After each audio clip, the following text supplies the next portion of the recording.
Those that are out there that are doing okay and a lot that are failing. You have to go beyond that.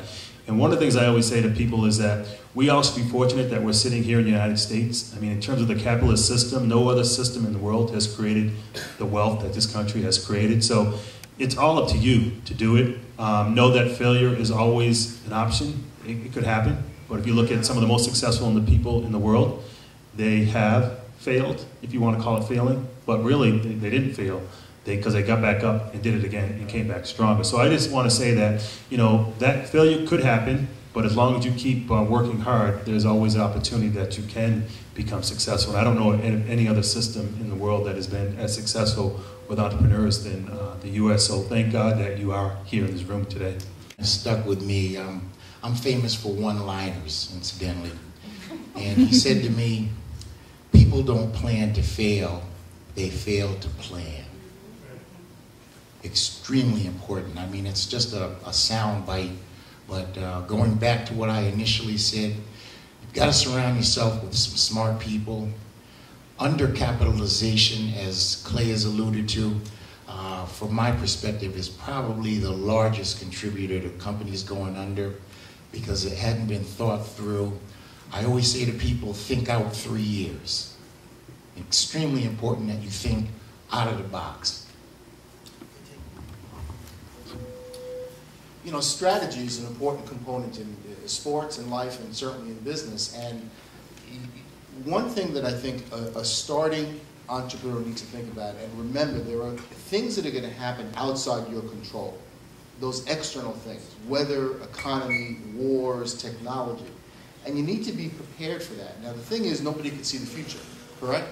So the best you could do is what? Is at least be prepared to react to those things that are going to happen outside your box that you can't control. So the best you can do is react to those things. So keeping your ear to the ground, seeing what's happening technologically, demographically, economically, what your competition is doing, it's really, in a nutshell, understanding it almost doesn't really make a difference as much what you think is what's understanding what other people are thinking, what's happening outside your box. And, you know, we can be remarkable, and I think that's critical. We can surround ourselves with great people, and I think that is, to add the element of strategy, is to think beyond what makes sense to you. And I'll finish with an example. If everyone here who has a business, do they have a website? Everybody here who was thinking about going into the business, would you create a website? Is the website going to be constructed from a visual standpoint? I presume it's going to have great content and functionality, and it's going to deliver a lot of good services. But from a let's say, a design standpoint, is the color going to suit you, or is the color going to suit what you think the client or the potential customers are going to look at? Because let me tell you something. I'm only using the website as an example. It really doesn't make a difference what you think. But if you think you like green, but your clients like blue, and there's nothing wrong with blue, ethical honoring, it's okay, then make it blue. And if you like the website navigation bar on the top, because that's more convenient for you, but you've done some research, and your intuition, and the people that you surround yourself, the great people that you surround yourself with, and the remarkable product and service that you're going to deliver, tell you that it should be on the side, go with the side. So think about what your clients, because they're the ones that are going to write you the check and give you the money. Meet twice a month, and Jerry joined our e-board relative to economic development, and he was our first chairman of that committee. And there were some young people around the table, and he said that the question was, we have to stop being employees, we have to start to being employers. And another young man raised his hand and said, I get it, your age, I finally get it. And that's a pivot in our community. We spend all our time trying to be good employees as opposed to being employers. We spend all of our time trying to get into the hotel as opposed to buying the hotel. And that's where we're going, we hope. Let me tell you why this economic summit and our committee is so important. What compels our branch to focus on this issue is there's a cancer in our community. If you come to our office on 545 Greeley Avenue, you look out, you will not see one black business. The dollar in our community doesn't even turn around one time. Not one time. What's the impact of that? The impact of that is dollars leave our community, so we have poor communities. When you have a poor community, you have poor schools. When you have poor communities, you have food deserts. When you have poor communities, you lack employment opportunities for your youth and your young men and young ladies.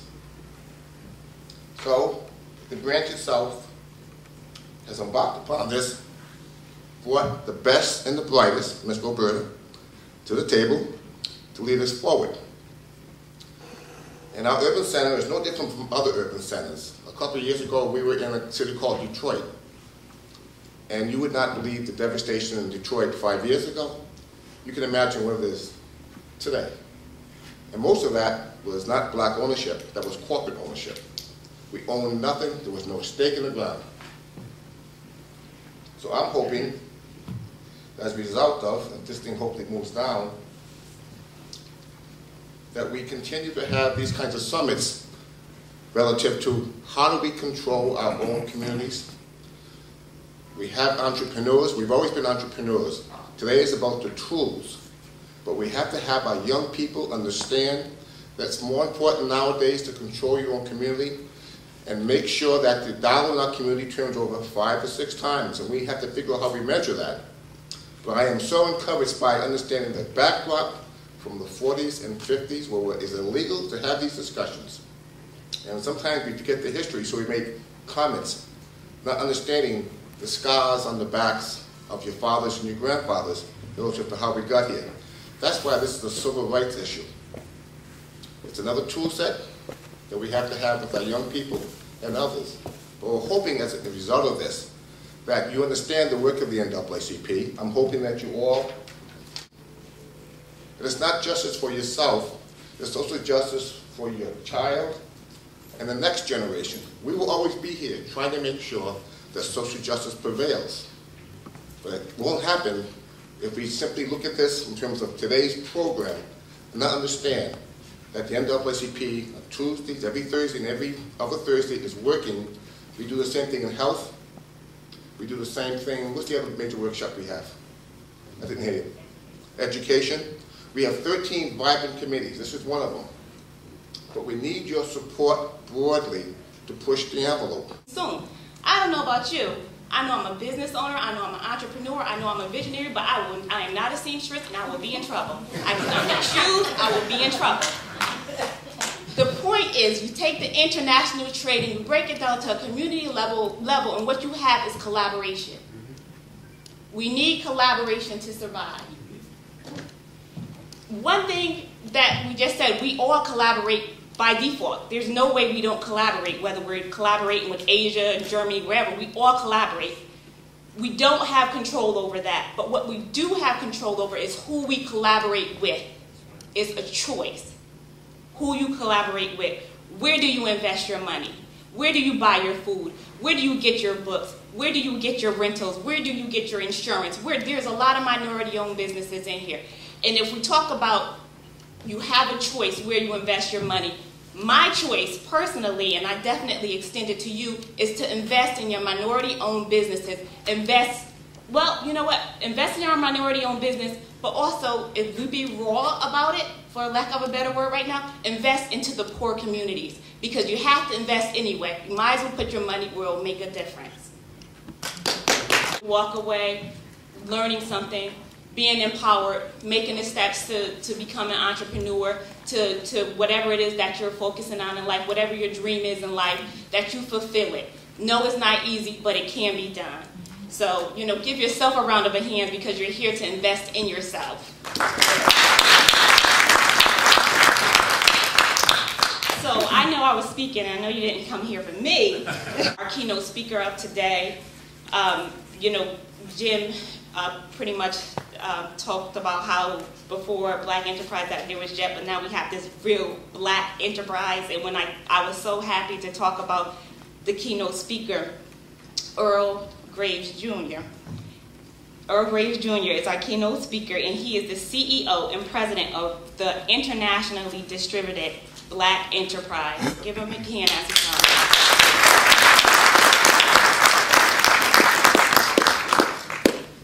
There's a lot. Employment is currently at 9.6% in this country for all African Americans, and a minimum of 15% for African Americans. And frankly, in some cities that have large concentrations of African American populations, such as Detroit, Memphis, Jackson, and perhaps even New Haven, it is in excess of 20%. So if you look at a city like Detroit, as Jim talked about before, that means 1 in 5 African Americans are walking the street that are of age, if you will, are unemployed. Second, access to credit has become very difficult to secure, which is ironic given the interest rates that are at an all-time low today, and that capital has been infused into the nation's largest banks, whom many are partly to, in many ways. In fact, this quote came from one of the officials within SBA. It says, in federal contracting, there continues to be a shift of small businesses contracting away from 8A firms and small disadvantaged businesses towards non-minority owned small businesses and businesses owned by non-minority women, i.e. the definition of small business and the definition of where money is going to go towards small business means that we've now broadened what actually is SDB, or small disadvantaged business. Therefore, the same person, a white woman, would walk into a bank, or not a bank, but into an SBA, and have the same opportunity to be able to secure a loan as an African-American woman or African-American man had in the past. So the landscape has truly changed. Now, I do not share these sobering facts to put a damper on this morning's discussion, or to provide any of you an excuse not to succeed. Rather, it is to provide you the proper context of what actually lies before us. And the question is, as African-American-owned businesses and enlightened consumers, how do we regroup and refocus so that we can properly survive, succeed, and ultimately thrive, regardless of the obstacles that are before us? Now, to that end, I wanted to share with you what I call a 9-step blueprint for achieving sustained entrepreneurial success. Now I'm going to go through the 9 things quickly, and then I will come back and I will elaborate on it. But let me walk you through them first. Number 1, you are in business to make money. Let me say that again. You are in business to make money. All right. There's no need to apologize for that, but make decisions always with an eye on the bottom line. 2, if you are choosing a corporate partner or business partner, make sure that they are committed to you for the long term and that your goals are aligned. 3, choose an industry that is growing, and I'm going to come back to them, but choose an industry that is growing and is fundamentally sound. Do not select a business solely based on how visible it is. 4, embrace technology. Make sure that your business is technologically up to date. Businesses change, or I would argue, businesses change more in the last 10 years than it did in the previous 50. 5, size matters.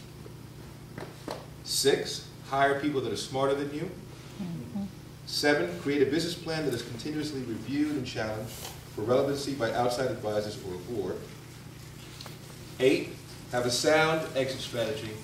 And 9, to think global. Each of these strategies within the blueprint for achieving success, because I think it's important that you understand each one. Make the first one, which is you are in business to make money. Making money needs to be at the forefront of your daily thoughts and discussions. Many of us pursue business ideas that we like rather than business ideas that have been flushed out to be sound. If you fall in love with your idea rather than the business fundamentals, you will be in love but broke. So, and what I mean by that is that oftentimes I have a friend who decided to open up a soul food restaurant because his grandmother gave him a great recipe on making pies. And he was determined. He just said, this is the best. And everyone told him, pie is so good, I'm in love with this idea. So he went forward with this opening of the restaurant, and 6 months later, the restaurant closed down. not because he didn't work hard, not because he didn't have the financing position. The third thing that I mentioned to you was that choosing an industry that is growing and is fundamentally sound. And I said to you, do not select a business that is solely based on how visible it is. Oftentimes, I hear folks say, listen, I want to get into, inevitably, I said, I'm going to get into the record business. I said, what do you mean? Well, I don't know, I'm calling it the record business, but there's no records left anymore. But the recording, you know, I want to get into that business. I want to get into the entertainment business. And I said, why do you want to get into the entertainment business? Because I want to be big. I want to blow up. Well, and I'm wondering, I said, what do you mean you're big and you want to blow up? What does that actually mean? And what they're doing is they're selecting a business that they think is visible because they want their friends to see it, or they want to be famous, rather than not be famous and make a lot of money.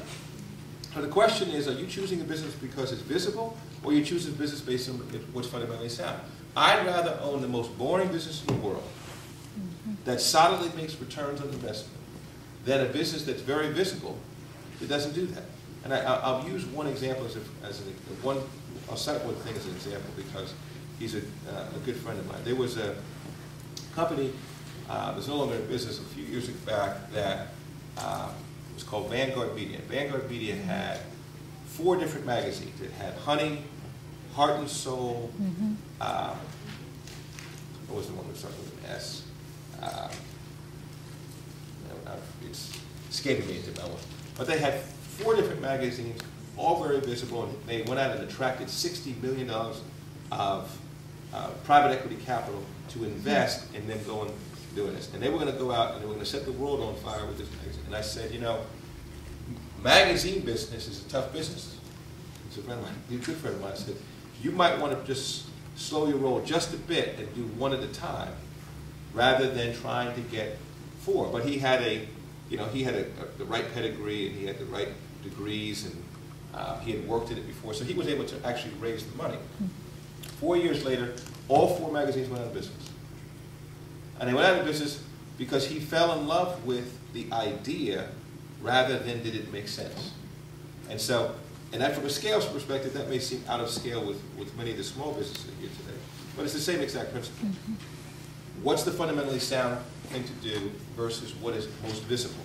And unfortunately for us as African Americans, we tend to push what is most visible rather than what makes the most sense. The fourth, which I think is really important, and that is embracing technology. And I can't overemphasize that because we live in a digital world today, whether we like it or not. And you have to invest in technology because the world has become, the world which is so large, or seemed so large 20 years ago, has become minute, has become very small. Technology, we live in a 24-hour news cycle. We live in a 24-hour world. And so technology has basically brought everything into something that is immediately touchable, immediately reachable. You cannot compete today if you are not savvy with technology. And the reality is that it is, for better or for worse, I call it in-house focus group. I have 4 teenagers, well, actually twin daughters that are 20 now, and 2 sons that are 15 and 18. I would like to think of the 4 of them as being fairly intelligent, but none of the 4 of them has ever read a newspaper. And when you think about that for a moment, you say, now, what do they never read a newspaper? All of their communication is on a device that's like this.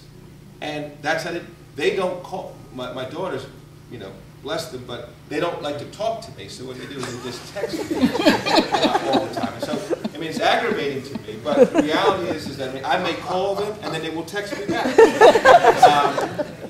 So it is the way, however, upon which young people communicate. So we can either fight it, or you embrace it.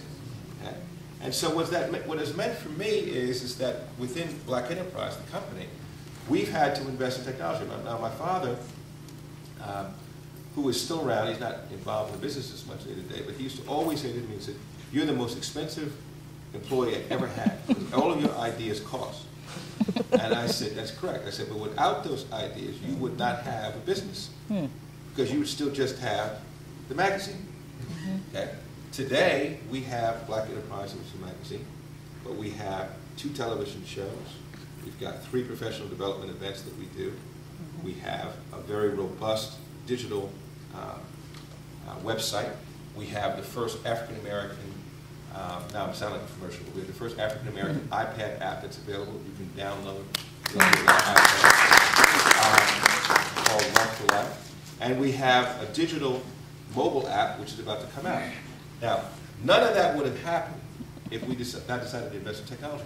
And by the way, in excess of 35% of our revenue now, going to 40%, comes from everything outside of the magazine. So, and all of that has been sort of what has happened, what's been spawned off by technology. Truth be told, without this, okay, without technology, whether it's for us or whether it's for your guys' respective businesses, the alternative to not investing in technology is obsolescence. I can think to a number of African-American automobile dealers. I'll use that by way of example. And if you take our BE 100s list and look at the top 100 auto dealers 10 years ago, and you look at the top 100 auto dealers today, the list is completely turned over on its head. Not just because of the last 2 years of what's happened in this great recessionary time, but take 2008 or 2007 list and compare it to 1997 list. It's the same exact thing. The reality is that many of those auto dealers, people today do not buy a car unless they've already vetted it 16 ways to daylight through the internet. Okay? If someone said to you, "Do you know Bob Jones?" I'm just making up a name. You would say, "No, I don't know. He works at, whatever." The first thing you would do is go back to your computer at home, Google him, Bob Jones, whatever, and you'd have it instantaneously. So in that environment, in that world, you don't have a choice other to invest in technology. And I would encourage those of you who've got kids or children, if there's nothing else that you can invest in, you want to invest in their ability to be able to navigate technology. Because if they can navigate technology, they will have a job. They will have a place. If they cannot, you can't work at McDonald's today unless you can actually navigate technology. In a city like this, like New Haven, there may be 3 or 4 different people. There may be 3 or 4 different people who are doing the same exact thing in minority-owned firms that are suppliers of the same exact thing. And what you're doing now is you're each making, revenue-wise, $100,000.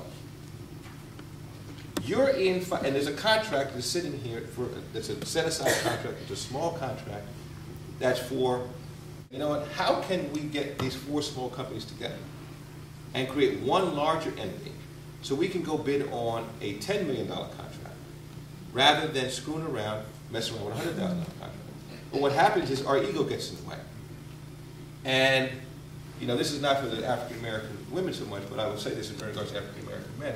I am always fascinated by how many people I will meet who will come down and give me a gold-plated business card that will show that they are chairman, CEO, founder. They'd rather be 100% owner of a $100,000 company than a 20% owner of a $10 million company for ego purposes alone.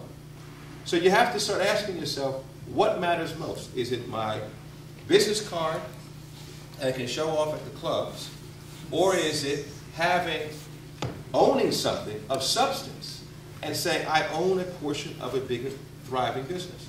And that's something something that we put upon ourselves. That's not something that's been forced to the outside world. That's something that we put upon ourselves. We see it every day. We have one of the other things that we do outside of the media business. We have a private equity business called Black Enterprise Ministry, which is about a $100 million fund that invests in minority-owned businesses, established minority-owned businesses. And these are sophisticated people, supposedly, who come in to talk to us not to ask, but to have us to invest in their business. And I'm struck by how many of them still operate under that mentality of, I want to own it. I got to have it all to myself. And I will tell you, James, you mentioned it earlier today, I said, that is not the mentality that's in the general market. Not that the general market doesn't have egos, but they have egos and they find enough ego to put it in check. You mentioned before, you said that the average dollar, I'll give you a starting statistic. $1 in the Jewish community turns over 6 times before it ever leaves. In the African American community, it turns over less than 1/2, meaning it never lands before you can't wait to spend it somewhere else. And when you're talking about survival and thriving of yourself, if you don't invest back in yourself, don't start blaming racism. Okay?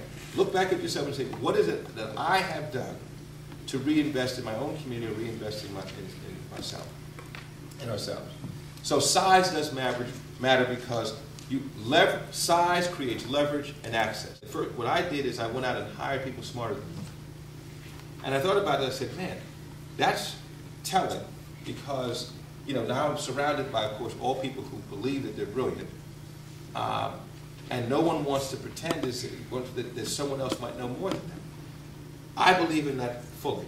Right? When it came to, I'll use technology and I'll use the family business thing as a waiver. I mean, our business is a family business. But I will tell you this, family can only take you so far. Right? You can't hire Uncle Bobo to be the chief financial officer. Right? I mean, it might be nice to be able to hire him and be able to have him, but if he does not have a degree in finance, he can't be the chief financial officer. Okay? He can be your family, and he can come to dinners and stuff, but you have to, in fact, hire people that are smarter than you, that know more than you do. When it came to technology, although I thought I was fairly technically savvy, I knew that I was lacking in what really would have to happen. So I have a group we call within the Black Enterprise B-Next, which is the B-Next group, which is everyone from between the ages of 21 to 35. Now in excess of 40 to 45% of our employees are in the B-Next group. And why did I decide I was going to focus on that group? Because they are fearless. They're undaunted by whatever the challenges may be. They're all very, very smart. They understand technology, and they can explain things. So they're telling me about tweets and Twitters and stuff, all kinds of stuff that I would have no concept about. But now our business, now I can talk intelligently about it now, and I can talk about the iPad and walk around and they say, oh, that's fabulous, and it sounds to me like you're so, but I got that because we hired people that knew it better than we did. Right? So in looking for a business, find people that are complementary to you. Not to say that you can't hire family. I'm not saying you can't hire family members. But hire people who can actually help to move your business forward. Second part is you're going to have to give up equity for growth. And that's part of the in terms of hiring people that are smarter than you. You cannot say, I want to hire someone smarter than you, and tell that person all I'm going to do is pay you a salary. Because that person, I'm talking about some small business, that person would say, well, I didn't come here to work for you. I want to participate in this growth. I'm helping you to move it forward. And again, I would say to you, there's no need to have to own 100% of everything. Right? Own a percentage of something and give a percentage to someone who's just as smart who can help you to grow your business. Seventh thing I talked about was have a business plan that is continuously reviewed and challenged for relevancy by outside people or a board. And that's the whole thing about a business plan. Again, with Black Enterprise Community, I'm fascinated by folks who submit business plans. Here's a reality for us as African Americans. You have one chance to make a first impression. You're not going to have a second and third chance. You're not going to be able to bounce back. Okay? You're not going to be Elliot Spitzer and have a television show after all the other things. That's not going to happen for African Americans. It's just not. Okay? You screw up, you're done. Okay? There's not going to be a bounce back. So the question is, how do you make an impression, a first impression that's going to be sound for people? What is it you're going to do that's going to make an impression that way? The business plan, to me, is a very simple thing. I have been at conferences where where I'm in the restroom, and people have tried to give me their business plan on yellow sheets of paper in the restroom. I said, would you mind if I first at least wash my hands before you jam the business plan? So that's not a good first impression. I don't care what the business plan says. Two is, it's style. Sometimes it is style over substance. There has to be substance underneath it. But the style of it, it has to be right. It has to be professional. It has to look the right way. We probably get, on average in Black Enterprise Ministry, we probably get 500 to 600 business plans a year. 95% of them we can dismiss without even having an open mouth. Just on how they look. because it will demonstrate that they have no concept of what actually has to go into a business plan in order for a bank or a financial institution or a private equity firm to invest in it. So, having a sound business plan. After you have this sound business plan, you have to follow it and commit to it. Don't create the business plan. Many of us create a business plan. They said, here's my business plan. They get the financing, and then they put the business plan in the drawer, and they never look at it again. You created a business plan that people invested with you based on your business plan. Follow the business plan. But have an outside board of advisors to continuously bounce things off of, to make sure that your plan continues to be relevant day by day. There's no way you can write a business plan for 2011 now that will be relevant in 2014. I don't know what will happen in 2014. What I do know is that whatever plan we have for 2011 will have to be worked on and evolved and continuously tweaked so that I can continue to compete in 2014. 8, have an exit strategy. People say, what is an exit strategy? An exit strategy is very simple, okay? And I'll put it into, again, to context of a firm that's invested in it. Black Enterprise Greenwich Street is a private equity firm and invests in minority-owned businesses to help them to have access to private equity outside of what they might be able to secure from a financial institution. But we are there to invest in you, and then we're there to get out. Okay? We are not getting married to you. So we have to have an exit strategy, and you have to have an exit strategy for us. You also have to decide what your exit strategy may be, whether or not you decided to bring on capital or not. And when I say have an exit strategy,